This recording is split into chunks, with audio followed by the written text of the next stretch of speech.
cool. Who is Mouse Triplett, man? A real ass nigga. Yes, all right. Yep.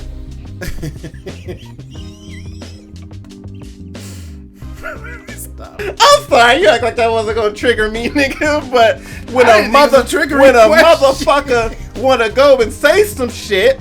Yeah, speaking of celebrating yourself and things of that nature, do you think you're better than everybody else? I do. Okay, let's keep going, man.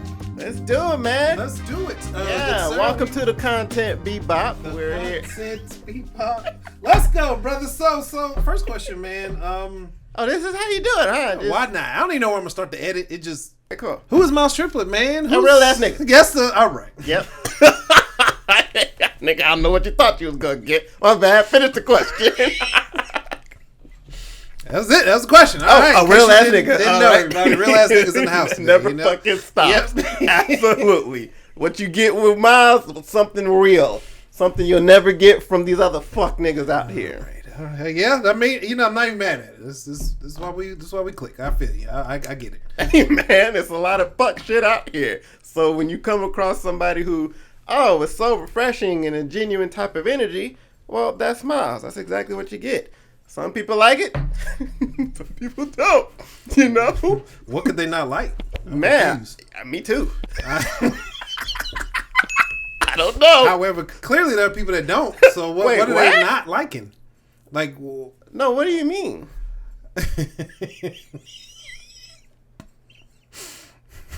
Stop. All right. So what did the name? I'm so confused. What you mean? It's clearly that some people don't like me. Cut the camera.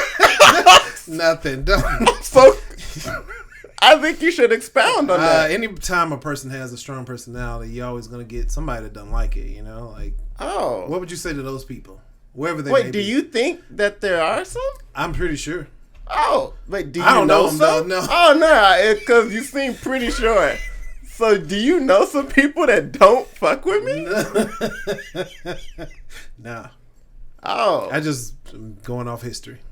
Who's Not history? yours, just human history, you know? Oh, so just in history, normally somebody who has my type of personality, for sure. Other people may not like them. Yes. But you're not saying me specifically. I have people that don't like me. I don't know how the fuck they couldn't. You're a great guy, lovable, you know? Yeah, all the good fucking stuff. Teddy bear. Huh? Yeah, great guy, lovable. Just want to pinch my cheeks, huh, nigga? Some do, I'm sure, you know? Oh, well, hey, all right. Nothing wrong with that. How do you feel about those people that don't like you? I think it would depend on who. I think it would depend on who and depend on why. I don't like people who don't like me for not the truth. I say it all the time that I stand on my word. So whatever I say, you know what I'm saying, it is what the fuck it is. But if you don't like me because of, some lie that somebody said about me, then I have a problem with that. I'd rather you not like me because of the truth or something that I actually said. So I always use the example of, if I called you a bitch, then I'll stand on that. I called you a bitch, and you don't like me because I called you a bitch.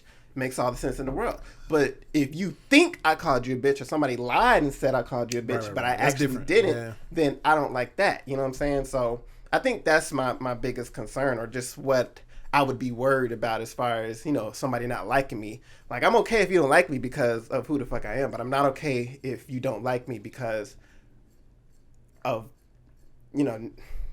like, not that, you know what I'm saying? Right, like, because it's some assumption or some lie that somebody has told you.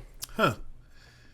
Now it sounds like you digging from somewhere of truth, of past history. You know? Oh, no. I was just vaguely. saying, I would assume that if somebody didn't like me, like, that's why, I would get a hater like every 6 months. And then it'd be like, who in Atlanta is willing to work with this man at this point? All right, so... So why do they call you Big Daddy D? Hey, brother. Wait, that's a question you want to... I'll explain later where some of these questions are coming from. But, Well, that was... That's the name you gave yourself. It is. Why I didn't give it to myself. Who gave it to you? Yeah, it was just kind of a thing that just happened. All right. Yeah. You decided to keep it, though? Oh, yeah. Well, it just fit. So, like, did it? It makes sense that people would call me that. What's the D stand for? Well, I mean, it's one of those things that if you know, you know. We all don't. No. None of us. No, some people know. So it's one of those things. I don't want to like put it out there. It's just like, if you know, you know. Whoever y'all are, please let us, the rest of us, know. Well, if they want to tell y'all, cool. But you know, we just keep it like that. You know what I'm saying? That's Understandable. Tell me about last year, man. 2024 was a crazy year for you, was it not? I think so. Mm-hmm. You shot how many films last year? We shot 4 films. 4 feature-length films, right? 4 features and 1 short. That's crazy. Yeah, it fucking is. 1 every other month. March, May, July, October. That's crazy. Yeah. Do you like them? Are they good? Is there quality control in that many films? I mean, I like them all. I like all of the films. I mean, I can rank them in order as far as like, well, I probably shouldn't do that. To be honest, right. You said you could do it. Yeah. I don't know who's any of the cast is going to watch this and see that their movies rank last. But yeah, man. I mean, I think all of the films are good in their own right. I don't think any of the films are bad at all. Okay. I would say. I mean, I said this to you before though. Like, it has the independent, feel to it though. You know what I'm saying? They all still have, certain independent flaws because I'm an independent filmmaker type shit. Like what kind of flaws? I mean, sometimes the sound, sometimes, some of the shots, or even like sometimes some of the lighting, like I may not. And this is things that maybe some filmmakers may notice, but I don't think just the average eye would see like everything that I'm seeing. They may see like sometimes the sound, like I think a lot of people could just tell like the sound may be off, or like just that extreme outside noise that I couldn't get rid of or anything, like something like that. But everything else that I'm kind of saying, like maybe even the lighting or some of the angles and stuff, like that's more like personal that, I just noticed or other filmmakers may notice. But overall, like I said, I feel like all of the films are, to me, I always just say they're watchable, my nigga. You know what I'm saying? At the end of the day, I feel like a lot of people who make films in the indie level, like you get in 10 minutes in the film and it's like, man. I feel you. And that's definitely, I feel you. Yeah, so I feel like at the end of the day, I feel like all of the films are, at minimum, they're watchable. I feel you. What sparked all this, man? What started all this? Why you go so hard in 2024? Man.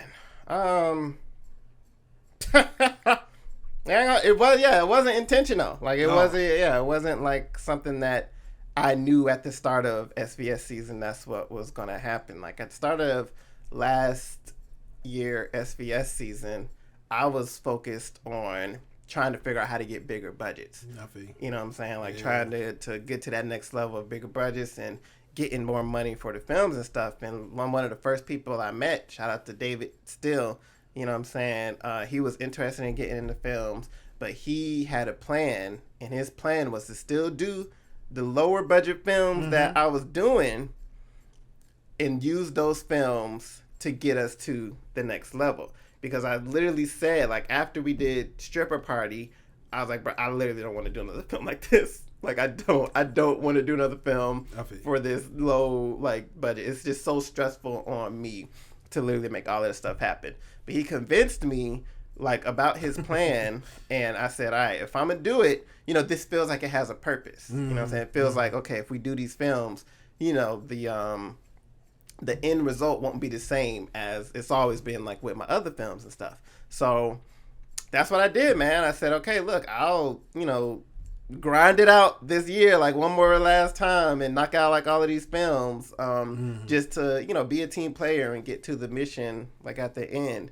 So that's why, man, it just felt like the plan that he had was good, and, like, it made sense for us to get to the next level of, budget and filmmaking and resources and all of that stuff. So I just did it. Good stuff, man. That was 2024. Is it paying off this year? It's going to pay off? I mean, it's one of those things I don't know yet, nigga. You know what I'm saying? Oh, man. Hey, man. I can't exactly say. Shit, we the movies ain't even out yet. You know what I'm saying? Yeah. So maybe once they come out, like the plan when he told me the plan, like it wasn't like a quick plan. You know what I'm saying? It wasn't like something that I was gonna see a turnaround like instantly. It was like this is a long form kind of plan. So I mean, for us to have the movies done and completed, and now they're about to be distributed and come out on streaming and stuff. Now it's like, okay, we're towards the end of the plan, and then we'll be able to start seeing, okay, how we're able to maneuver and get to these next steps as far as budgets. Good stuff. You think it was worth it? You think it's gonna be worth it? I think it. I think it was worth it before even like the finishing product. I think it was worth it. Let me think. Wow, it's supposed to be a quick. Hell yeah! Dang, this man contemplating. Hey nigga, hey, I like to be real. Hey, I ain't trying to just give you some okie doke shit. I think it was worth it. Because of the work that I did, like as far as, what I'm saying, bringing like all of my networking like resources together. Like I feel it was a super productive fucking year. Like to be able to knock out 4 feature films and add that to my catalog is like a super big thing. Like we worked consistent. Like I had people consistently working last year as far as like if they want to be on set and stuff. And yeah, that's why right now I would say it was, saying super worth it, because I feel like it did nothing but help my brand. Like as far as SBS, like it didn't take a shot to it. Like it didn't, bring it down or anything. It did nothing but help it at this point. So as far as the plan being worth it and like getting what the goal, our actual goal was, I mean, I don't know that answer to that one just yet. I'll know more like after they come out on streaming and stuff. But as of right now, yeah, I mean, I don't regret it at all. Like I think we did. That's what matters. Yeah. I think we did a phenomenal job of like putting these films together and actually getting everything done, and then the outcome that we have. Like, no, it was very productive. Okay, cool. Bet. I'm glad you don't regret it. Yeah, nah, I don't regret none of the movies I did. They all had something for me. I mean, Stripper Party 2. Okay, man. So Stripper Party 2 went to Amazon. Why is that? Stripper Party 2, man, we fucked up. Quite simple. Yeah. Well, okay, so the whole plan for making Stripper Party 2 was, of course, get it on Tubi and make Tubi explode, but honestly, I guess I can't have a legit reason of why we went to Amazon Prime instead of Tubi. It was supposed to go to Amazon Prime first and then be on Tubi, but the platform we were going through didn't push it to Tubi. Or they were saying Tubi wasn't accepting it. Oh, yeah. So we were kind of like stuck because we were already like signed up with that platform. But I knew this movie needed to be on Tubi. Yeah. And I just wasn't giving up. So, a couple months later, I was looking for another way for us to get there on Tubi. And, what I'm saying, a legit way and a fair way. I finally found like another distributor to be able, to get it distributed. And yeah, no, nigga, I need that movie to be on Tubi. Like, that's a movie that we made specifically for the Tubi audience to get there. It did fine on Amazon Prime. Like, it didn't do bad. But if it didn't do bad on Amazon Prime, then it's going to do great on fucking Tubi. So that was the whole mission. So now, finally, we should be coming to Tubi. Yeah. We have a date? Do you? Do you? Hey, man. Look. Just along for the ride, ain't you, nigga? In a way, yeah. But I thought, ever since it got on Amazon, I was just like, all right. It kind of killed a little bit of the steam for me. I was just like, man, because I did think, we had a long talk. I thought it was going to go on Tubi. It was going to do great. How could it not, right? How could it really not? If the first one worked, this would be good. This one is money in the fucking bag. Should be.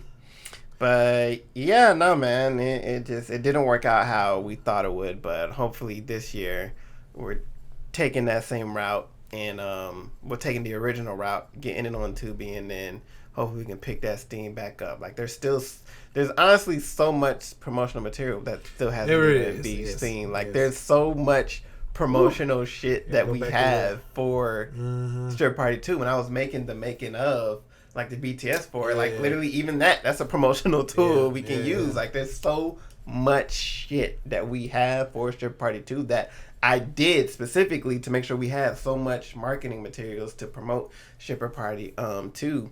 So I think we have enough, we still have material in the bag to be able to use and make and even repackage and, put it out there and, hopefully it'll do good. And in my mind, I feel like once Stripper Party 2 does good, Stripper Party 3 is right behind, nigga. That shit is bringing up the rear. Like it ain't gonna be long until y'all see that casting call for Stripper Party 3, cause that's literally all we kind of waiting on, people. As soon as that one does what it needs to do, post the casting call. Stripper Party 3. Let's go. Wow. Yeah, are you down for it? Yeah. Making like you now. Yeah, man, of course. What? Yeah, of course. Yeah, I am actually. It's just we'll talk off camera. But yeah, man. Stripper Party 3, man. I am too, man. As long as it work. I've come to grips with it, and like I said, I know what kind of movies the Stripper Party movies are, and I have no problem with doing those movies as well as doing these other movies that I probably enjoy making more. But yeah, bro, I'm down for the Stripper Party franchise, man. Let's go ahead and just make it happen. Strippers in space. I feel you. Why not? Strippers in the 50s, man. All right. A period piece, brother. It's so much we can do. All right. But you're right.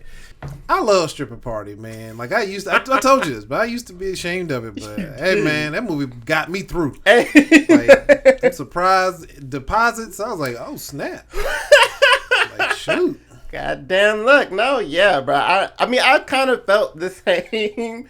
So not ashamed. I guess ashamed. You know what I'm saying? It wasn't something that I was like.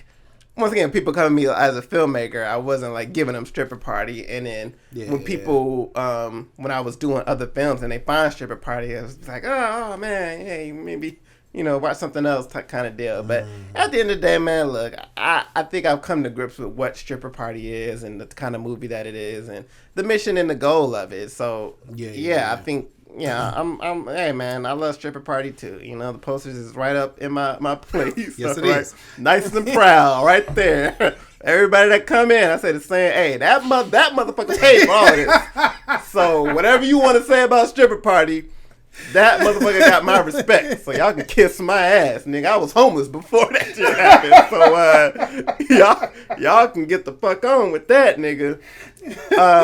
And then. What was next? Oh, Therapy Test. That was my first time ever doing like a one location shoot.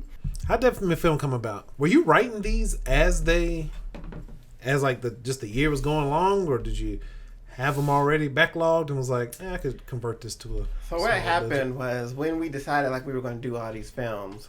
After Stripper Party 2, we decided we were going to do 3 films. And what I did was in one day, I thought of the outlines for all 3 of the films. The Therapy Test, Loving the Candle, and Die With You. Like from morning, I started literally brainstorming the concepts and thinking of the concept. I thought of the concept for Therapy Test, wrote the outline. Okay, I was like, okay, what's the next movie? Thought of the concept, wrote the outline. Then what's the last movie? Die With You. Thought of the concept, wrote the outline. So literally it took me one day to write all of the outlines for them. And then Therapy Test and Loving the Candle. I wrote Therapy Test and Loving the Candle back to back because I wanted those to be like ready to go. And then after Therapy Test, after we filmed Therapy Test, that's when I wrote Die With You. With all of these films, like the mission behind it was to be able to try to capitalize and make money off of it. Yeah. So thriller is kind of the number one genre of in the world, like internationally. Yeah. So that's why Die With You and Therapy Test came about. Loving the Candle, I thought of that because I wanted to make a romance drama, because that's kind of like the Lifetime genre, like the Lifetime kind of vibe, the Hallmark Channel. Like I was kind of shooting for those kind of distribution channels with that, and I'd never done a drama before, so I was hoping that the romance would be something that's also kind of easily distributed and, being able to find a market for. Okay. Tell me about the casting for Therapy Test. Who'd you have in it? Therapy Test, man. So we, Well, I mean, I did auditions. You know what I'm saying? I did auditions for it to cast. Okay. Everybody, which was kind of weird because of the concept of the film. Like, it was this cabin film with 5 strangers or whatever. But I wanted to do it with 5 friends. But a lot of my friends work and shit, so I didn't think they would be able to get off. So I was like, okay, I need to cast and find the people for this. And yeah, I casted like these 3 girls: Mackenzie Smith, Maisha Word, and Shelby Bug. And I say this still to this day, like I got really lucky with the kind of girls that I cast. Like, I really think that they all did a great job, and the kind of people that they were, it wasn't like you take people to a cabin, shit can turn out bad. You know what I'm saying? Shit can get like ugly and stuff. And I don't feel like during the trip, like, nothing necessarily, it didn't turn out to be a bad trip. Yeah, like, it wasn't, nobody ended up hating each other during the cabin trip. So, and then we rounded out the cast with fucking Afo. And I felt almost obligated to cast Afo because with a lot of things like I've done with Afo was a part of No Disrespect, Lost Sex Tape, and Stripper Party. Those 3 films are like my ratchet films. Yeah, I know. Yeah, those aren't the films that I'm normally known for with SBS and stuff. So it's like I met Afo and Kenny like at the time of when I was making these 2B-esque movies and stuff. So it's like with Therapy Test, that was the first movie. And I don't know if people like realize that, like, Therapy Test was the first movie in 4 movies that I've made where it was like back to the normal kind of SBS movies. Right, yeah. We did 2 Stripper Parties, Lost Sex Tape, and No Disrespect. Like, those aren't the normal kind of movies that I make. Those were the 4 movies I did in a row. Like, back to back to back. So a lot of people who even like met me last year or just, found out about me like in the past 2 years, they only know about those films and they think like this is the type of filmmaker I am and shit. Yeah. So when I start making, this drama and this thriller movie, it's like, oh, whoa, he's trying something different. No, nigga, this is kind of, the normal and shit. So I've always fucked with Afo, and I feel like Afo is a talented person and stuff. He is. And I wanted to put him in a movie that honestly he could be proud of, that he could be a little more happy about, showing people that he's a part of, and giving him some depth as far as his character and acting and stuff and fight scenes. Like, it was just a lot more to it, and I feel like he really enjoyed the process a lot. Like, I feel like he really brought a lot to it, and he really put his all into the role as well. He fucked himself up. Oh, what? How? He just hit his like eye, bleeding and shit or whatever. Once dedicated. Again, I feel like these niggas don't understand, sometimes how hard to go. Oh. They just, I'm gonna do it. It's like, all right, yeah, you don't gotta go so hard. We're acting, Yeah, it's quite all right. But, as I said with Shelby, like, I appreciate them going as hard as they did, because I feel like it made the scenes just look very authentic. It does, right? Yeah. Very much so. Good. Okay. Yeah, that was the casting process. It wasn't a big cast for this. Shout out to Alex Javo. He was the therapist. Yeah. Met him through Keenan. Just needed somebody. How was it working with him? He's another very dedicated professional like guy. Like, he without a doubt was showed up prepared, like, did his thing, and that's all I could really ask for him. You know what I'm saying? I separated him from the cast. Like, we never rehearsed with him because I didn't want them to even have any kind of chemistry with him or meet him until, like, it's actually time to film and shit. And, like, he understood that and agreed with it. And, like, yeah, I think he played a weird therapist very, very well. So I hope he enjoys the movie when he sees it, too. I'm sure he will. Okay. What about Love and a Candle? Love and a Candle. Love and a Candle, man. Or Peggy's biopic. Hey, shout out to my friend Peggy. Shout out to Peggy. How'd that come? Why is it called? It's called Love and a Candle, and honestly, it goes back to Peggy. So when I was thinking of a drama to do, or a romance drama to do, I'm thinking of like concepts and stuff, and I was thinking of what's a romance drama that I would enjoy watching. Like, I'm not just going to watch a romance drama that's just about this couple, going through issues or whatever. Like, I'm a hustler as well, so it's like I'm an entrepreneur. So it's like I wanted to be able to me personally relate to it. So I thought of this couple in business. So the movie is not just about the couple, it's about the business as well, and this couple being in business. So it's like you don't just see their trials and tribulations of them, you know, being a couple and, you know, living together and stuff. You see their trials and tribulations as entrepreneurs together running a business, like as a couple. And that's something that I would be interested in seeing. So I had to think about, okay, well, what business can they have? And with that question, I asked, well, what business do I have access to? You know what I'm saying? What's something easy and affordable that, you know what I'm saying, I can kind of do and make it look, you know, authentic and real. And then I thought about what of my friends have businesses, and Peggy came up, like, and it was like, oh, Peggy has this candle business. She has like all of the things that we need. So it was like perfect. I think I called her or text her even before I started writing, like, hey, you know, would you give me, like, you know what I'm saying, a lot of your candle stuff that you have? And she was like, yeah, because she was going out of business. I'm not saying that as an outside. I'm saying. Hey, I know how that sounded. It sounded bad. It did. It's a hard laugh. That's not funny, baby. I don't. She was intentionally stopping her business. Yes, she was stopping her business. And that's funny. And that's funny. Why? Huh? Why it's so funny? Why we don't know.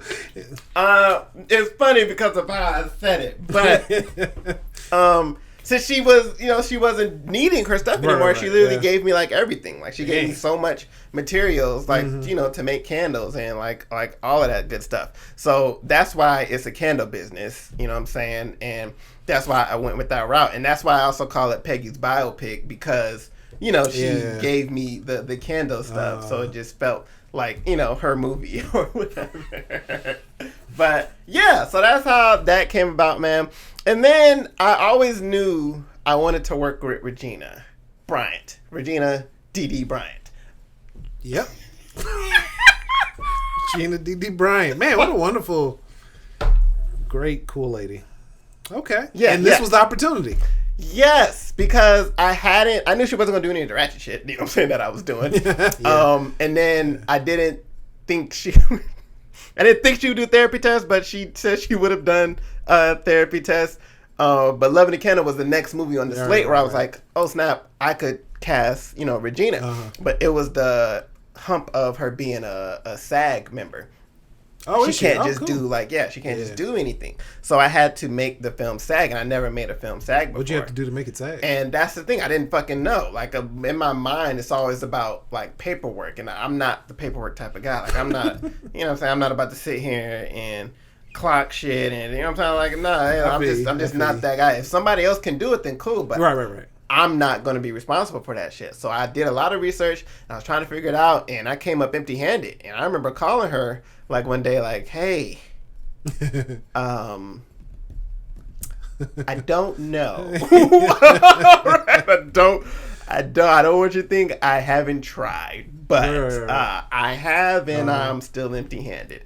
And honestly, she found out how to make it. Like she said, "Well, try this." And she sent me the link, and I was like, "Oh shit, I did it!" And it was literally that simple. Like, really? Yeah, like literally made it happen, and then like we were fucking good to go. But when I thought of doing the romance drama, like I said, this is the first film that I felt like I could cast her in. Yeah. And I just really wanted, like, I thought about her while I was writing the script.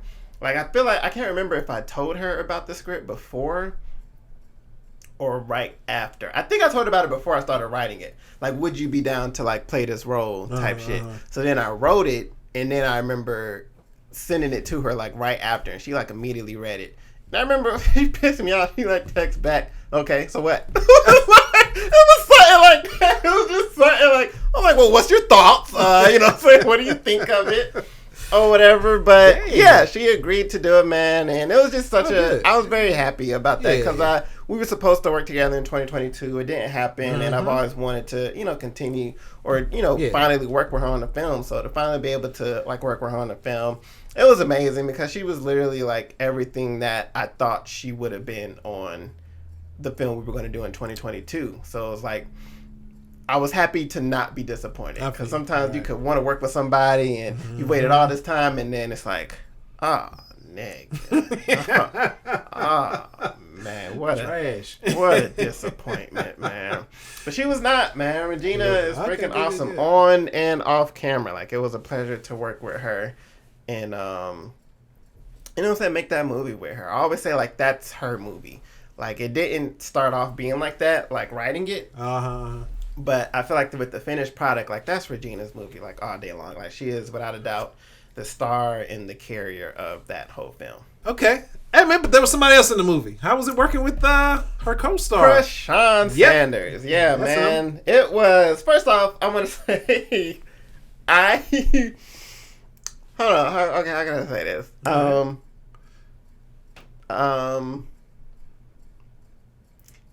Well, my bad. Let me answer the question. Yeah, it was cool working with Krishan. Was it? It was cool working with Krishan. I was about to talk about like how we got to Krishan. Oh, okay. But so I think I sent out auditions first. Actually, no. I talked to Regina first, and I asked her, "Hey, would you do this movie with me, like as me the lead?" And she said, "Fuck no." She said, "Nigga, I'll never do this shit with you." Okay. You know, after I picked up my face and my feelings, yeah, right. Cool. Let's go ahead and find you a lead, then. Which, don't get me wrong, I wasn't like super offended by it because with the role that it was, I wasn't all the way confident even in myself that I could do this role. Like it is a very dramatic role, and it would have been more of a test for me, and I just wasn't in that mood, you know what I'm saying, to like, test my acting chops and shit. Like, it was like, I just want to make this movie, you know what I'm saying, get it done kind of deal. So I didn't really, debate with her too much or argue about it, but I mean, I was curious. Well, wait, are we thinking the same thing, or is there another reason why? But since she said no, okay, cool. So we go and we try to find her a male actor. The thing with getting a male actor that has always been troublesome for me is finding talented male guys. Oh, really? It's always been an issue. Like, it's so much easier to find talented women than it is to find talented guys. And this casting process proved it. So we put out a casting call and got no potentials. Like, people were sending in auditions, and I'm just like, bro, I can't put these people against Regina. Like, she's just going to fucking swallow them. Like, it's not at all a good match. So we do one more casting call, and we get like 3 potentials, and we did a call back, chemistry reading, and Krishan was just the best one out of them, and I felt the most confident that he would do good with the role. Die With You was honestly like, that was the film I was looking forward to the most, like at the end of the year. It was kind of like, it was another thriller, but it was a film that I just wanted to really like have a bunch of fun with. Like Stripper Party, Therapy Test, and Loving a Candle.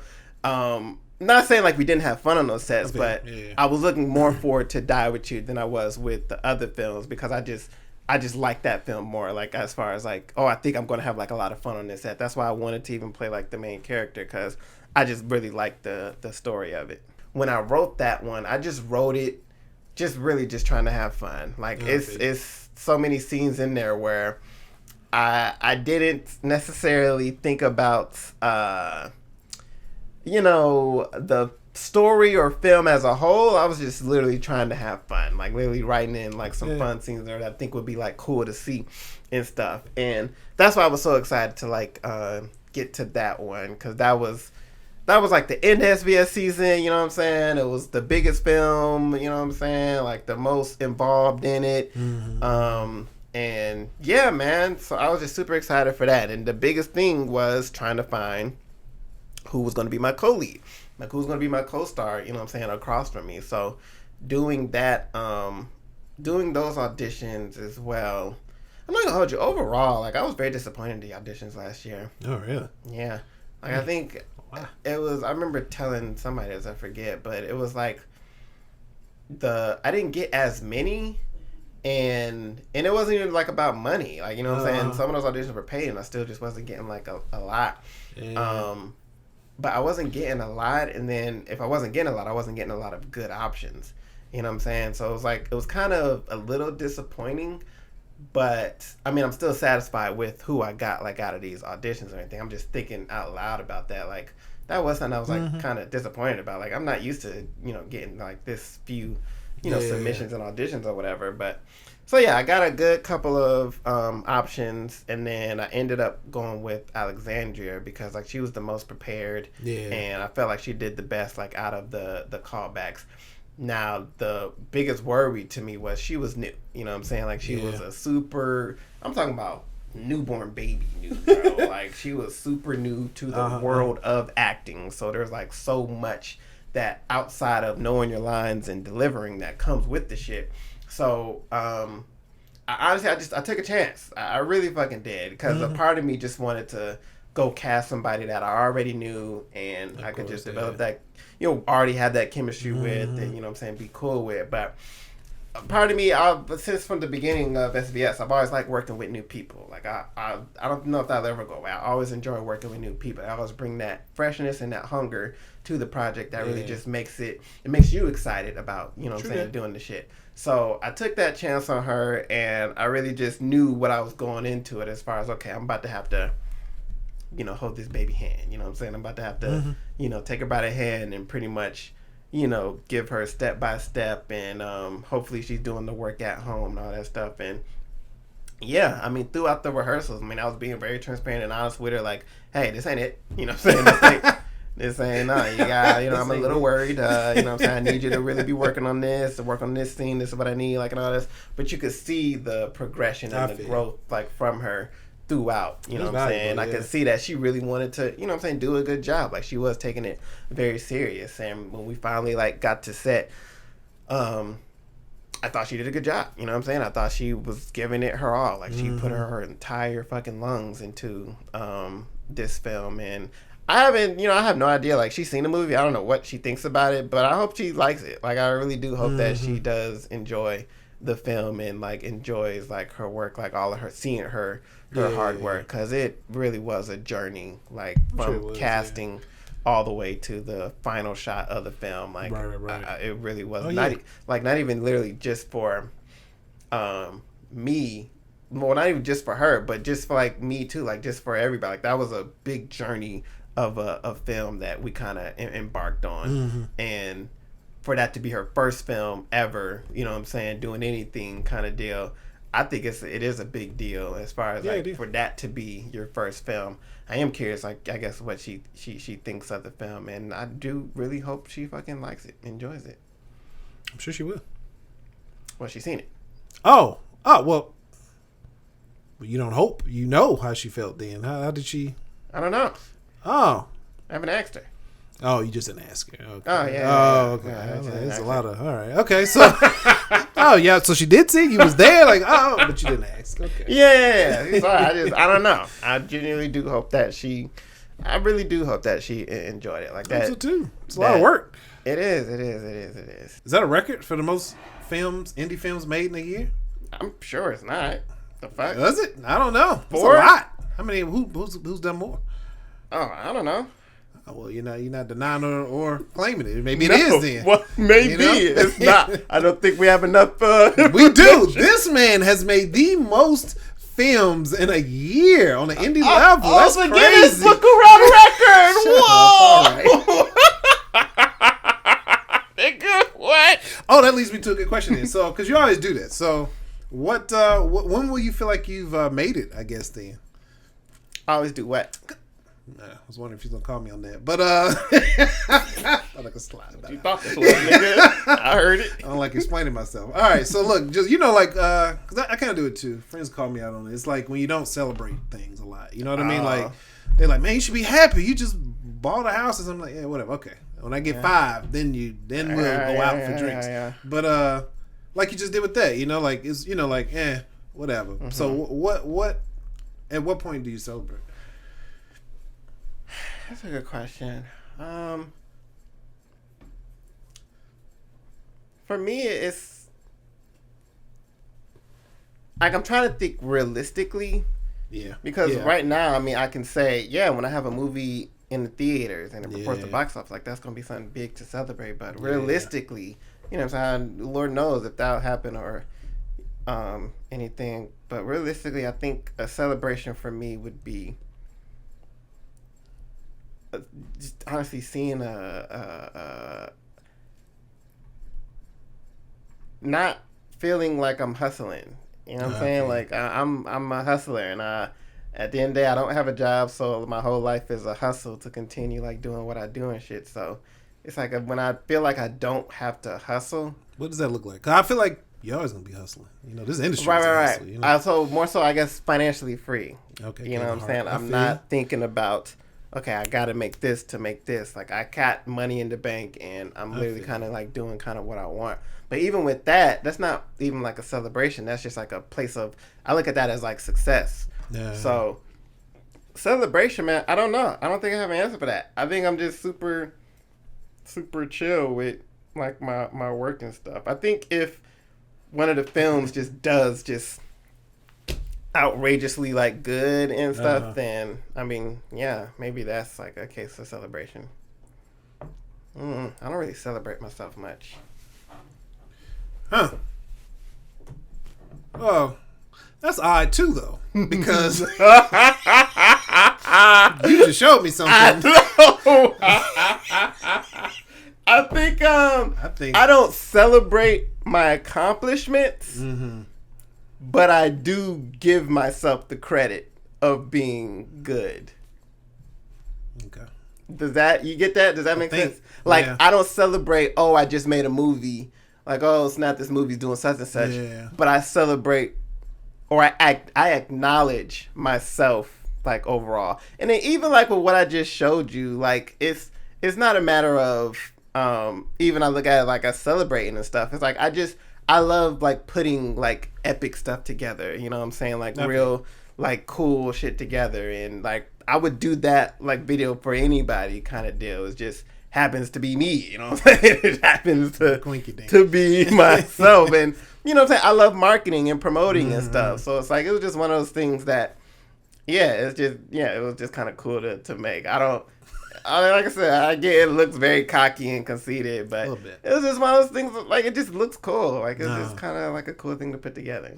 Okay. I feel you, man. I feel you. Yeah, speaking of celebrating yourself and things of that nature, do you think you're better than everybody else? I do.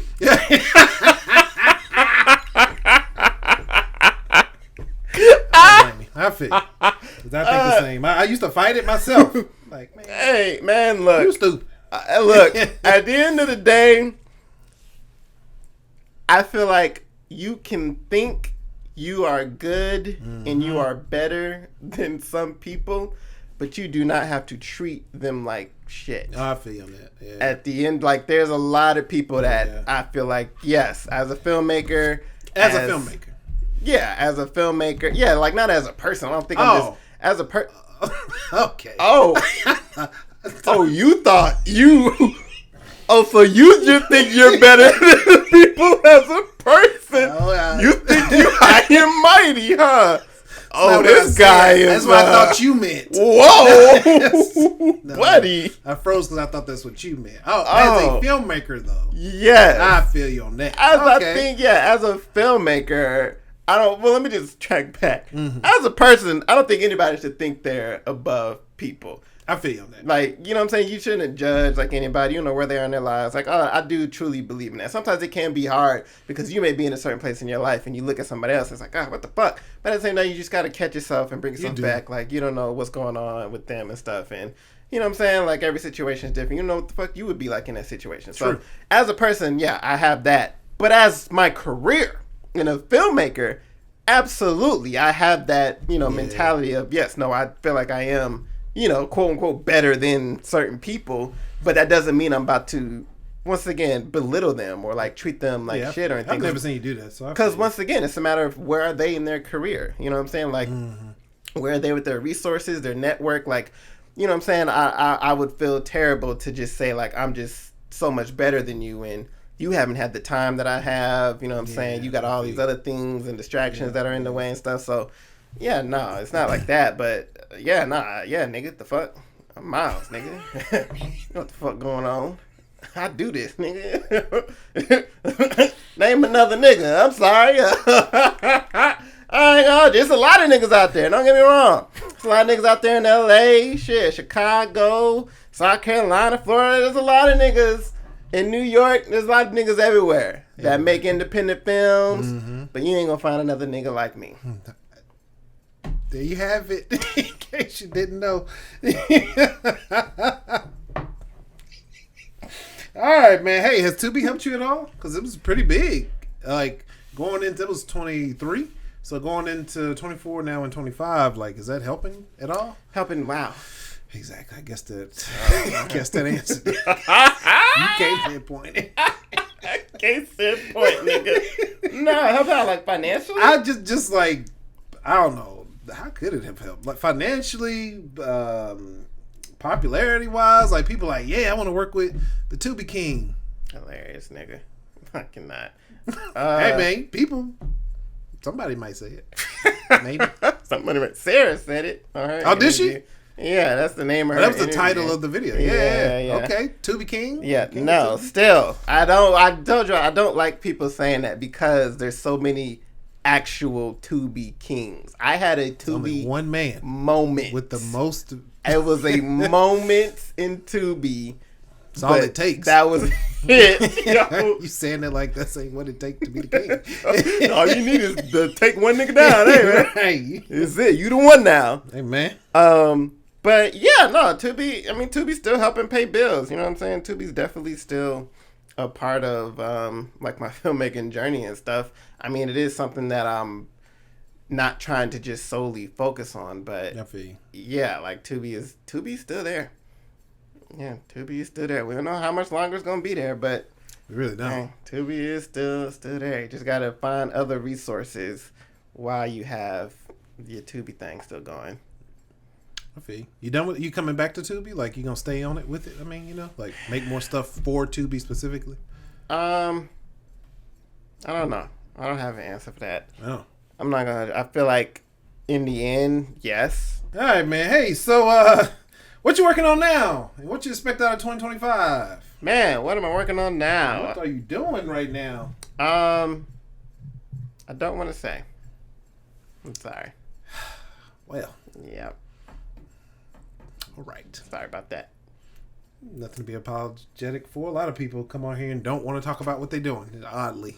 You know, so I don't want to talk about it because it's one of those things of like when I did the start of SBS season last year, like what I would have said that I'm doing wasn't what the fuck I ended up doing for that year. So you still have ideas of what you would like to do. Oh yeah, I got ideas of what, you know, should be happening and what we're gonna do. Okay. I just think, I don't think I want to say it necessarily, but I mean, obviously, movies are big in the future. Okay, man. How the ladies treating you? I'm sorry, what? How the young ladies out here treating you? The ladies, the soft bodies, the skirts. How they treating you? Inquiring minds wanted to know, by the way. Oh, who? A number of people, actually. wasn't one of my original questions. I was like, all right, everybody want to know. So wait, you know. What? You know, this is a good segue into my first time doing this. This is a segment I like to call, I need to come up with a cooler name, but right now it's just called Audience Questions. So I asked a few people to ask you questions, and let's just kick it off with this one. How the ladies treating you? Wait, it was a backwards introduction of something that I already asked, but whatever, you get it. No, yeah, we get it. Yeah, okay, cool. Fantastic. Yeah. But who? It was a number of people. I would have to go through it and figure out. What'd you do? Put it on Instagram? I just texted a few people, DM'd a few people, whoever responded. And this question came up several times. That's why I was like, all right. I mean, all right. And the question was it was just what questions would you ask? What questions, serious or off the wall, should I ask Miles? And this came up. How are the ladies treating Mr. Triplett? I don't know how to answer that. How are they treating you? You have to ask them. Who are them? We should be asking. I'm just saying the ladies in general. Like, all right, I thought you had some specifics. Damn, I'm trying to get you there. All right. Yeah, I don't know what. Let me stop. What you talking about, man? Good Lord, this guy over here. So, all right. So next question. What's that? This is the way they worded it. What's that thingy that you wear underneath your hat? It's called a kufi. Okay. Again, this is coming straight from it's okay. Okay. After the last question, I figured, okay, you had nothing to do with these because what the fuck? All right, dude. Oh, damn, I asked this already. What's that thingy is wild. That's What's that thingy yeah. on the top of your head? It's a kufi, guys. You direct a lot of women doing a lot of crazy things. What criticisms do you get from the people who aren't your talent? And how have you made it safe and comfortable for your talent on set? Well, a woman wrote this, didn't they? It did not, actually. Oh. It was a guy. Oh. Is he a little sweet? Okay, I'm playing. No. It's a great guy. I'm playing. Oh, is it you? The way you defended him. Is it you, nigga? Did you go in the audience and ask? One of these questions was made up. I already asked. But, no, this one was from a real guy. He's a nice guy. He was here. That's why I'm being nice to him. So. Oh, well, cool. Great. Okay, answer the ask, but you ask like 3 questions. What's the first question? You direct a lot of women. I'm just asking. You direct a lot of women doing a lot of crazy stuff. What criticisms do you get from the people who aren't your talent? I guess from like outside the film world. Who aren't my talent? Yeah, like what are people saying about it and stuff? And how do you make it safe for them? So, most of the time, people just ask, "How did I get this person to do this?"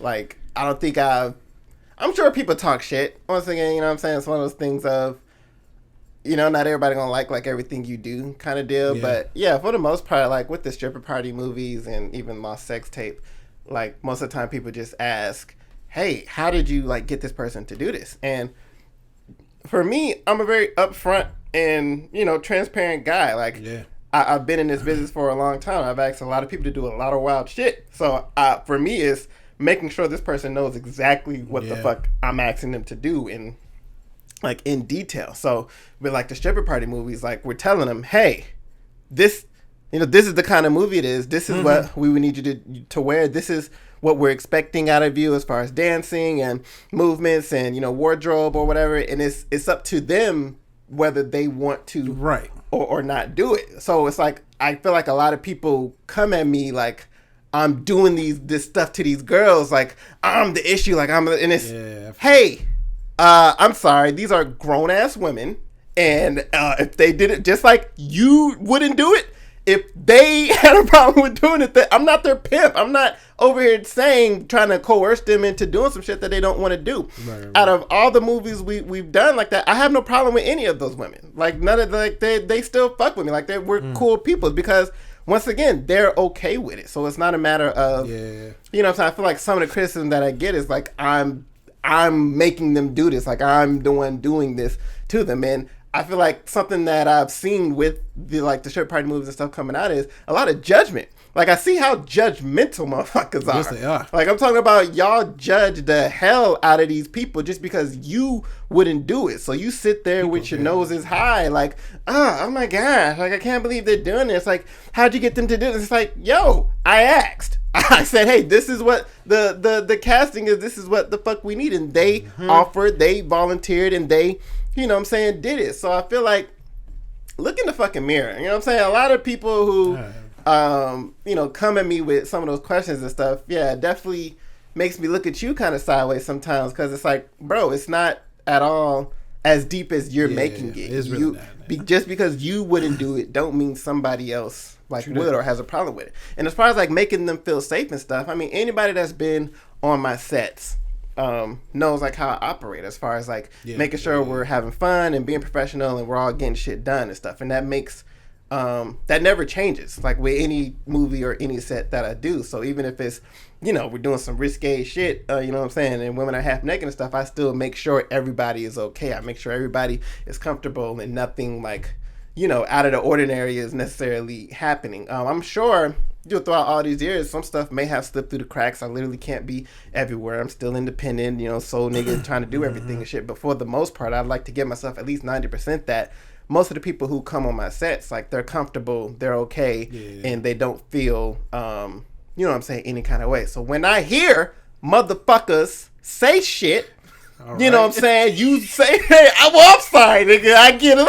I'm sorry. You act like that wasn't going to trigger me, nigga. But when a motherfucker want to go and say some shit that didn't fucking happen, and now you want to play victim and all this other bullshit, then that's when I have a problem. Because, what happened, it was all cool. We was great. You were comfortable. Everything was fine. But when, whatever the fuck happens and now you want to change your whole story up, then it's like, all right, well, hey, the fuck is wrong with you? Don't come bad on my name because you feel a kind of way. Like, don't make it seem like Miles wasn't doing his job as far as making you comfortable. That's literally something I pride myself on, and I feel like it's something that what I'm saying, I'm talented at, as far as like making people feel comfortable and giving that energy and that vibe. And I would take offense to somebody acting one way and then going and telling somebody something else, and that's just bullshit. So yeah, not speaking about nobody specific, but just throwing it out there. Just throwing it out there for future reference for anybody. I forgot. That should not have. All right. A lot going on with this young man. All right. That was a simple question, and I just asked. Move on. It was a simple question. All right. Off.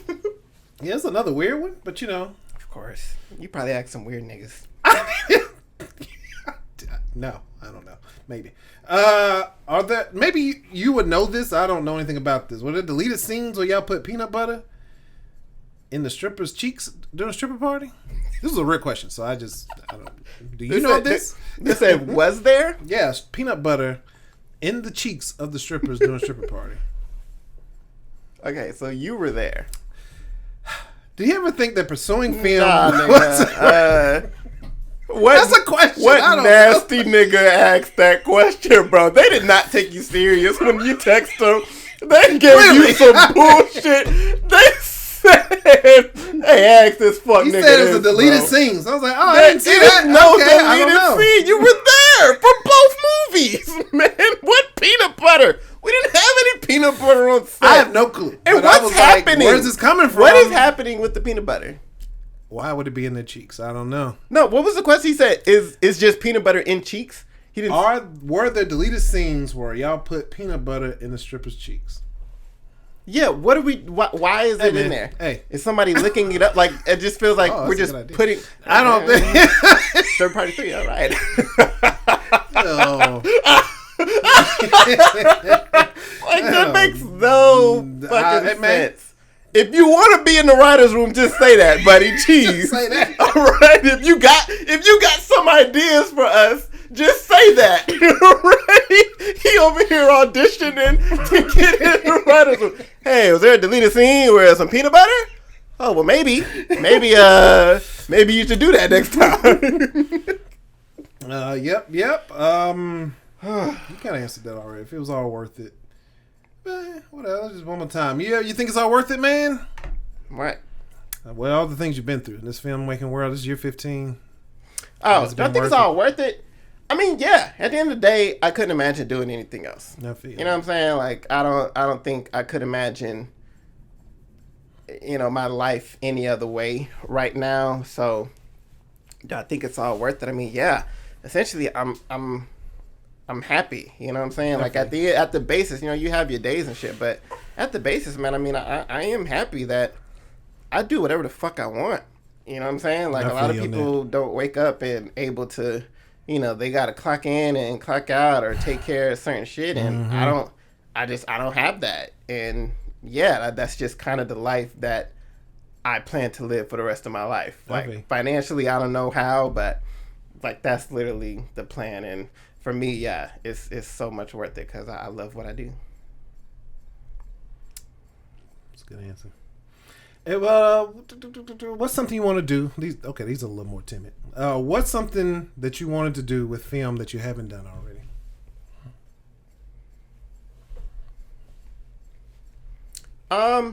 First thing that comes to mind is sci-fi.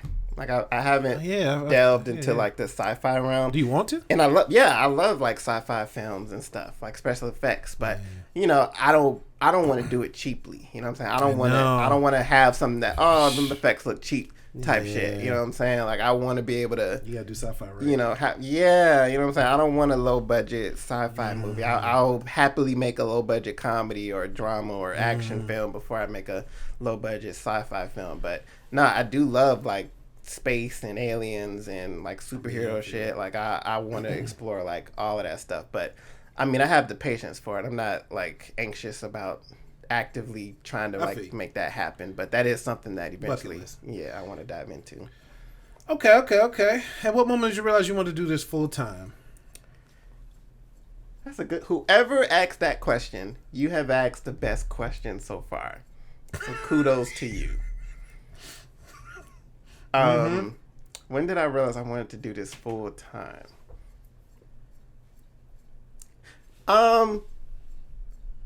Let me say 2018. So let me tell you this. So I worked a job. I had a corporate job from 2015 to 2017. And I quit my corporate job in 2017 because at that time I was making like a lot of money from doing like films and videography and shit. So I had like a bunch of money in the fucking bank. I was working a regular job and I had, SVS shit on the side. So I got cocky and I quit my job. I was like, yo, I'm good, bro. I don't fucking need this shit, man. I'm out of it. And what happened was I told my supervisor that, because she knew I was a filmmaker. I was like, hey, man, I don't know. I might not be here for much longer. I was saying it as a joke, and she took it so serious. Like, it was like the next 2 days, she was like, all right, so I'm about to start interviewing for your replacement. I was like, oh, wait, what? What do you mean? What replacement? Not ready yet. Yo, I was dead. I got so scared. But when she said that, I was like, yo, I got to commit to it. Like, it was one of those things where I didn't intentionally quit my job. It was an accident. A really bad joke. It was a really bad joke. And it was an accident. But it was like, I got to commit to it. It was like one of those things where it was like, well, I can't pay my bills. You know what I'm saying? Like, I am good right now. So, well, hey, fuck it, man. Let's see. You know what I'm saying? Let me try it. I'm out this bitch. So I was there for like 2 more months and like finally found my replacement or whatever. Here. So it was during the summer when I said that. And like when she was doing interviews and stuff, she was like, Miles, make sure you tell me like when your last day is. And I was like, oh shit. I don't know. I'm actually a little scared. I don't know when it should be. So I kept like thinking in my head, I'm like, damn, bro, when am I okay with like leaving? So what I did was, this is just extra information or whatever, but I like took all of my sick days and shit. Like I made sure, which I didn't know. She told me like after I took like my 4th sick day, she was like, like you get all that payout like at the end. It's like, bitch, what? No, I didn't know that, man. I would have saved them shits and got an extra check, bro. I didn't know I get paid out for my sick days and my PTO days. I'm thinking I have to use all that shit before I fucking leave. I didn't know either. Man, bro. Like fucking idiots, bro. Could have got a whole extra check, man. But yeah, so I'm doing all that. And then I chose my last day of work to be the week after employee appreciation week. And then I quit. So boom, I'm gone. Now I'm at the crib, and I had like a good amount of money like stacked up and stuff.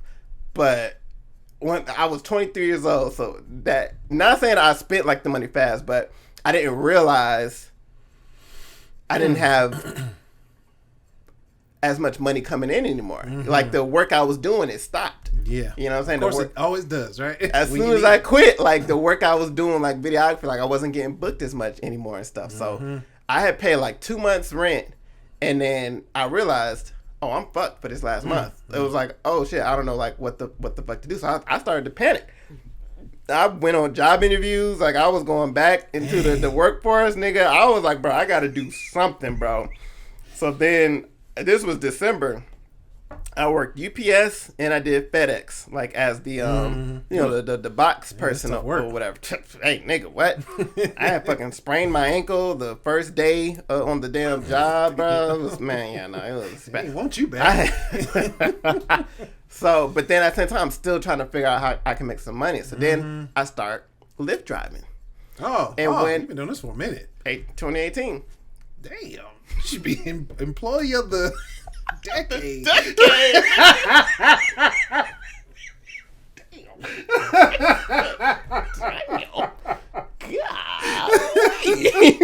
That's a minute. You must like it. I was finished the story. So I start Lyft driving and I start seeing quick money. You know what I'm saying? I start seeing the ability to see money, you know, come in very quickly. And so that was the end of 2017. So I say 2018 was the year I knew I wanted to do this full time, was because that's when Lyft gave me that out. So I was still getting booked for like freelance jobs and stuff, but Lyft was like kind of my main source of income, but it gave me that freedom to do whatever the fuck I want whenever I want.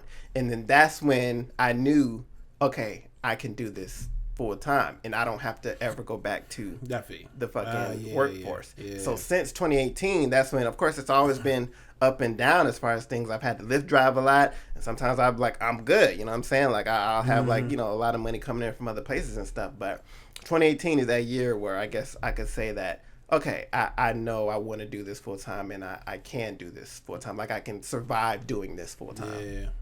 Huh. I never had to think about that. That's why whoever asked that question, so far, they got the best question. Dang, but no, because doing it full time is like, that's everybody's kind of, you know, dilemma. Oh, yes. You know what I'm saying? Like, it's like, okay, can I do this full time? Like, you're always scared about surviving and stuff. Because at the end of the day, you could easily just say, well, I've always wanted to do this full time. Like, everybody wants to, you know, do their dreams full time and shit, but it's like, can you? You know what I'm saying? Can you accomplish that shit? And 2018 was the year where I realized I can. Like, I can accomplish doing this shit full time. So since the middle of 20s or September 2017, I haven't had like a regular job since then. I've just been able to survive doing this shit full time. Now, as close friends, y'all know it ain't been pretty, right? Let's not act like I just been It's been some time, y'all, right? So if you ever think about that, you know, be prepared for it not to always be, you know, ready. Going back to the ladies' question, this just made me think about this. But that's something that I look for in a woman. Like I say that all the time, that, you know, being an entrepreneur, man, is a roller coaster. It's up and down. So I always try to look for the understanding quality in a woman, because, you know, my life isn't so necessarily stable. All right. Even if I start to get millions and shit, I still don't look at that as stable, because the career I have is always a hustle. I could be doing all this work and then go a whole 6 months to a year, you know what I'm saying, without sufficient work, or I'm making less and shit. And if I have a woman who doesn't understand my career and my lifestyle that I've chosen, then like that's just like, that's not going to work. So that's how the ladies are doing. Hopefully they understand and will, you know, be cool about that. Are they? I hope whenever I find them. Okay, they're not. All right. All right. All right, next question. We getting through these. How do you find cast equally as outrageous and willing to participate in your hilarious yet often shocking storylines? Well, same thing. Like I said, like with Stripper Party, bro. I ask, right? Simple answer, yeah. Yeah, it's like, it's another thing of, like I said, just because you wouldn't do it doesn't mean another nigga wouldn't. Right, It's right. one of those things of, like they said about relationships, what you want, another motherfucker will. You know what I'm saying? I mean, yeah. And that's why that hit the soul real quick, bro. Shut up, man. No, it didn't. Oh, shit. I mean, it's a very true statement. That's all I'm saying. No, it really fucking is. And that's kind of what it is. So, like, how do I find people who do these things? It's, yeah, you just ask and you see what limits people are willing to go to. What I will say is, you know, I have a good sense of people. Yeah. So I won't ask, you know what I'm saying, people who I feel wouldn't do certain things, you know, these things. I'll ask somebody who, okay, they might be down, you know what I'm saying, for this. Right. Or even in the middle is somebody who might be down to do it one time. You know what I'm saying? Like, I've worked with people and asked them to do, like, some wild or I say some wild, outrageous things. And I know I just got that one time out of them. Like, I know I probably shouldn't go back to them and ask them to do it again. Yeah. They did it. They cool. They don't regret it, but they're not going to do it again type shit. I feel. Yeah. That's a skill in itself, you know, being able to... Yeah, feel people awareness. out. Yeah. What's the proudest film moment or accomplishment that you have? Proudest. Yeah, man. What you proud of, man? I'm sure there's so many. Yeah, it is a lot of moments. I've done 14 films at this date and time. I think the first proud moment is, making my first film. Like, completing that first film with, like, my best friends and making it, like, that was a really proud moment for me. And just finishing it. Not even, like, putting it out and shit, but just, like, the completion of the film. Like, filming it was a big moment. Yeah. Another big moment, going to New York for my second film and, like, premiering it there. Oh, dang. You went to New York? Yeah. Nice. Got paid and everything. It was, like, super, super cool. It is cool. Another big moment, of course, just in the moment, doing, like, being in a theater for, like, I was so proud of that. And I want to apologize to people who knew me during that time, too, because I was very much, like, if you don't support me, nigga, fuck you. You know what I'm saying? Like, I was so, like, pissed, like, at anybody who didn't go see in the moment in the theater. Like, you had 7 days to go and see it, and you didn't make none of the showings. Like, I was so mad. And you know what I'm saying, stuff happens. I'm not the same guy. I was 25 years old, you know what I'm saying, whatever. We grow. But yeah, it was super serious for me. That was a big moment to be able to have my feature film that I wrote, produced, and directed and edited and casted, did all these things for, in a theater running for, you know, a week. Is like, you know what I'm saying, that's something that I don't know any other filmmaker, you know what I'm saying, on this level can even say still to this day. So that was a really, really big moment. Another big moment.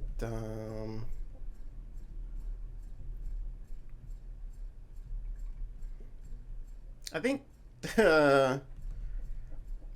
another overall moment is just being able to find people to invest, like, in my films and stuff. That is tough. Like, that's a big thing that I've honestly just been able to, like, you know, kind of, I don't want to say easily, but, you know, just, it's kind of just, like, come to me as far as, like, not having to spend my own money, like, on the films and stuff, and having other people come in and still give me, like, 100% creative control over and stuff. Like, that's such a big thing that I don't take advantage of. And just, you know, I thank God and, like, realize that, you know, say how lucky I am to be able to have that. So I think that's, like, a overarching, like, big proud thing that I'm always so happy for, because I just always see people either asking for money or just saying they can't do something because they don't have the money and stuff. And that's just something that's never been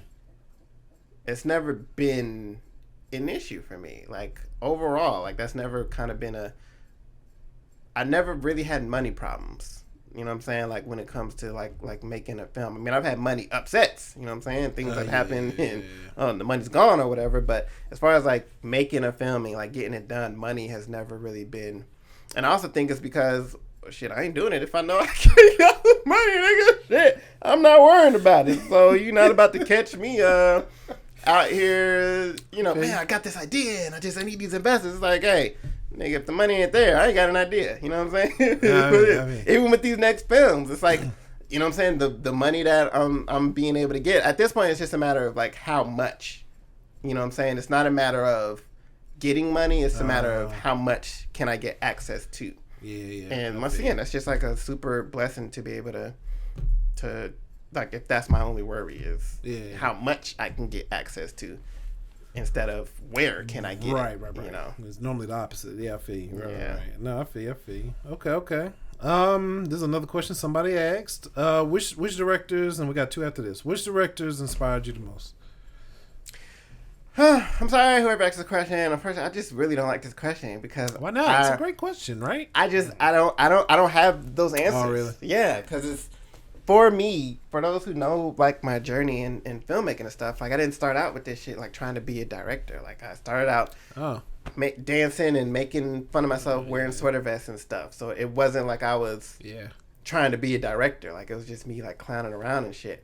And just the more I developed and more, grew and became a filmmaker, it was still never like somebody that I'm like, oh man, I really like their films and like I'm inspired by them. It was just like I just want to make my film. So this is another like it's a conceited and cocky answer, but me, you know what I'm saying? I knew that was coming.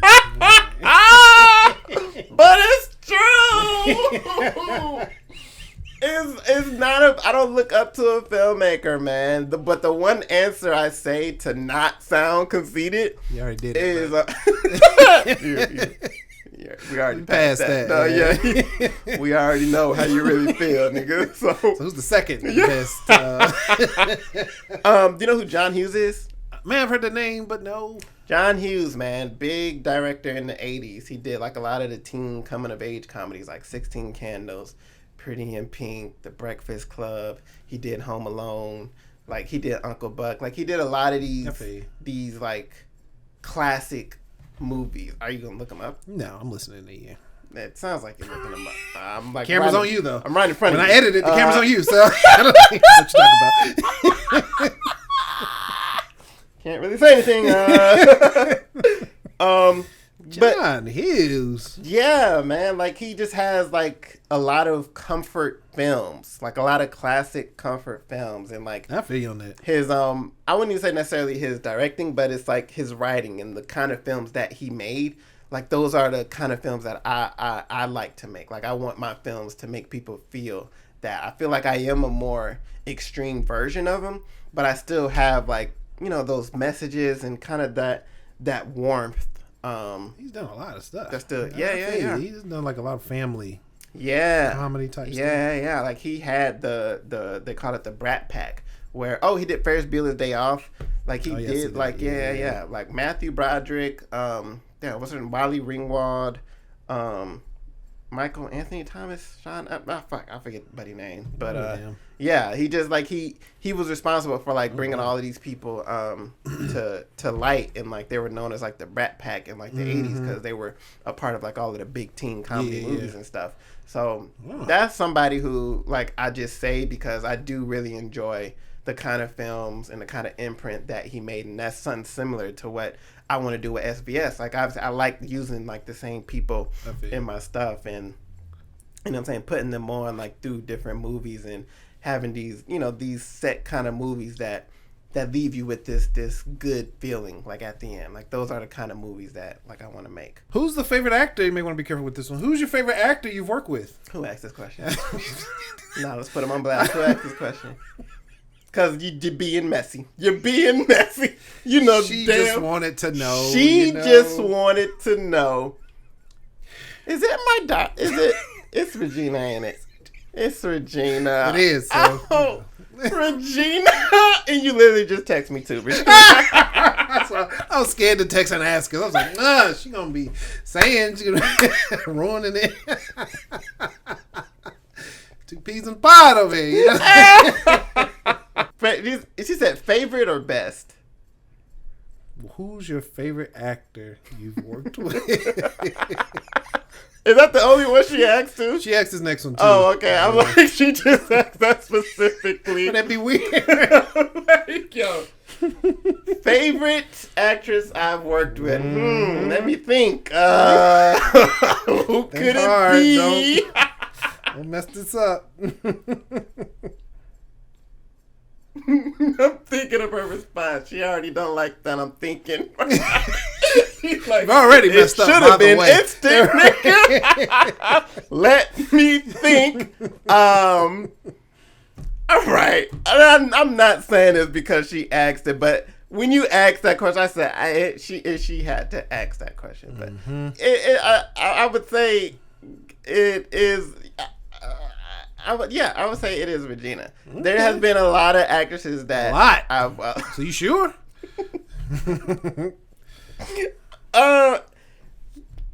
There's been a lot of actresses that I've worked with. I'm working with a lot of talented women. I am going to name my top 5. That wasn't a question, but all right, whatever. I can't control you, I guess. This is in no particular order either. All right. I will say Regina D.D. Bryant. She got 2 middle names. Oh, does she? Yeah. What are they? Oh, crap. No, don't do that. Danielle Denise. Nice. All right. That's weird. I mean, what? I like that. That's different. It's weird that she has 2 middle names. Yeah, you better keep this in here, nigga. I think it's very unique. That's different. Oh, well, she loves it, so yeah. I do too. I think. Oh, cool. Yeah. Well, yeah. All right. Josephine. I love me too. Josephine. I love Josephine. Man. She's amazing. Goodness really gracious, cool. I really do fucking love some Josephine, bro. Bree. Okay. Bree. Janae. I was trying to think of her last name, but she goes by Bree Janae. She does. Bree is she's very naturally talented, and she's always prepared. And I've always enjoyed working with her. Like I've always had it in my head like she's definitely one of the best actresses that I've worked with. Honestly, I hope she's still going. Like she really deserves a lot more. I feel. A lot more shine. That's 3. 2 more. They don't all have to be females. Oh, I thought it said actresses. Actors, actresses / Oh. Yeah. Oh, well, if I think about the guys, DeMarcus. I always love fucking working with. He's funny. DeMarcus, yeah, that's my freaking guy. And then, Alpha. Oh yeah, that's a good choice. Yeah. Okay. Yeah. I'll say those are my. I should put all of those in the movie.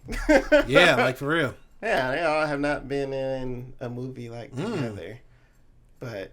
It's a good chemistry. I say, yeah. I think that would be that's a solid starting cast right there. Yeah, it is. He does a lot of honorable mentions out there. You know, who? Ken. You know what I'm saying? Oh, man. What? But you had me thinking about women at first. So I'm thinking. You can take one of them off and add Ken. I'm gonna take off, nigga. God. It's for you to choose. I don't know. It's your list, not mine, Dang. Yeah, bro. Top 6, there's man. So many, bro. Yeah, I know. It really is. Even just last year, Ken Hakeem was literally in all of my freaking films, man. I love working with Bobby. Bobby is so... I feel so bad because I wish I could cast Bobby Moore, man, but he's so freaking talented and always gives me exactly what I need. He goes 1,000%. That's that SBS way, man. Yeah, geez, don't hold it against me, guys, but geez, I've worked with a lot of people. There's a lot of names, swirling up there and stuff. Bro. Only named 3, but yeah, so. It's not that many, but all right, okay. Regina, why? Why would you? You just wanted me. This is what she wanted. She wanted you to ask that question and be like, Regina Bryant. That's exactly who. That's it. There's nobody else. That's it. There's no next question. There's nobody else. That is exactly how I envisioned she wanting you to. That's not necessarily what you wanted, but that's what I was. Yeah. Okay. Who's your least favorite actor you ever worked with? Wow. That's even more messy. That's messy than the first question. Oh my god. Is it? I just threw that in there. There's a little wrench. Oh, she didn't ask. She didn't ask this one. Oh, okay. I'm just curious. Oh, Oh, you want me to say names, nigga? Come on. How real we about to get on this motherfucker? Who's my least favorite actor? Now that list go ham, nigga. That list go crazy. Oh my god. I bet it does. I'm sure it does. I'm sure it does. Oh, I don't even. Yeah, I'm not gonna say no names. Okay, bro, let's just. Yeah, no. There is a bunch more people that I have not enjoyed working with than I have enjoyed working with.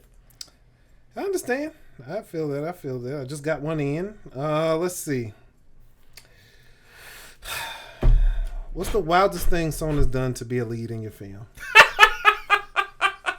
Alright. Who do y'all think I am, bro? I don't know. Because somebody else asked me that question before really? too. Yes, it's like, bro, what do y'all think I am, bro? Like y'all think I don't even pay half the time, bro. Like, why do y'all think somebody's about to do something crazy to get in a film? Hey, anybody who does for me at this point in time, they just needed it, nigga. Hey, They maybe the was person the that asked last was willing to bro. do more. No, yeah, none of my leads have ever done anything crazy to be the lead. If anything, like I'm always seeking out my leads, like from like friendships or word of mouth or networking or something. But no, man, there's never been anything. The person that comes to my mind though is like the last lead that I had, Alexandria. Mm-hmm. Like she had to do a like a crazy laugh. You know what I'm saying? Yeah, like, I mean, yeah. All of the the girls who auditioned like for the role, like they had to do like this crazy laugh and stuff. And even with that, like I knew like, oh, it might be, a little weird to do, but I needed it for the fucking film. And you know what I'm saying? If anything, that's I guess been the craziest thing. To me though, just going back a few years, fucking Gary, when we were doing auditions one time, he had all the girls scream. Like at once, or he wanted to see like their horror scream face. Oh, okay. So literally every girl that came in on audition, they would scream. I'm laughing because of how he would do it. Like they would come in, do the audition, and then they'd be done, and he'd be like, "All right, now I want to see you scream." I could see him asking that in a very strange, off-putting way. I want to see you scream. Hey, bro, what? And I would let him do it every time just because it was funny as shit, like, to see their reaction, bro. But, no, man, nothing outside of film, and nobody has ever had to do. I have not had my dick sucked for a lead. I think that's the question. Yeah, I think that's what they're trying to get at. Like, anybody ever sucked a dick for a role? No, bro. Jeez, let it ride. Not yet.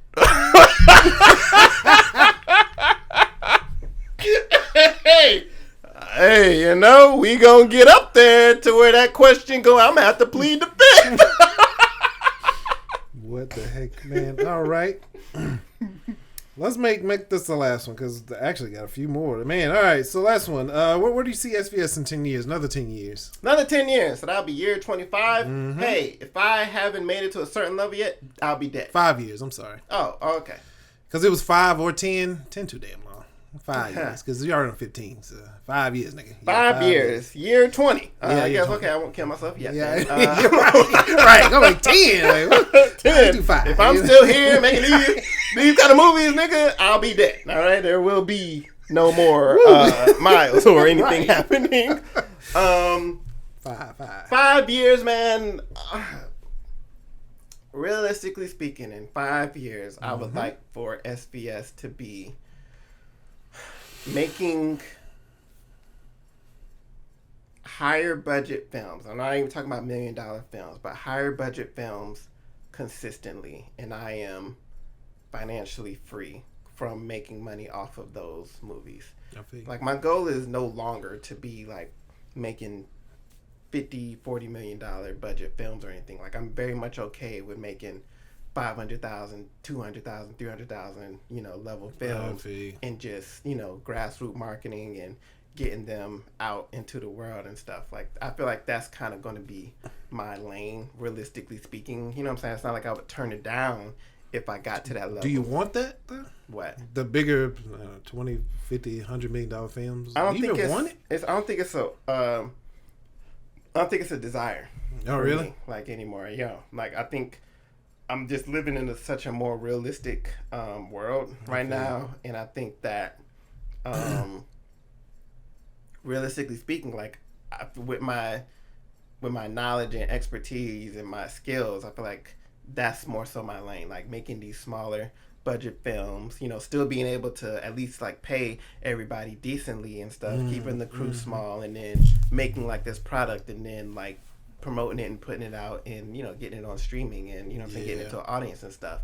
But yeah, I think that would be more so my lane, and I feel like in 5 years, hopefully, like with the way we're going, like that's where I would be able to consistently make, like, even not even me directing them, like me writing or directing them all, like I can produce 5 $250,000 films a year, you know what I'm saying, under the SVS umbrella. That's what we're like working towards. Is that something you want though? Like those bigger budget movies? Yeah, like, it's not something I desire. It's okay. I feel you don't like even. It's not even like a okay. No. But is that because you don't think it's possible, or you just literally, genuinely not that interested, or do you, or is it? What it would probably take to get there, and not willing to do what, and that's not, a slight or nothing, but like, hey, it does take a, more. I think it's a combination of everything you just said. I think it's a matter of, I'm not that interested because I don't know how much I'd be willing to play the game.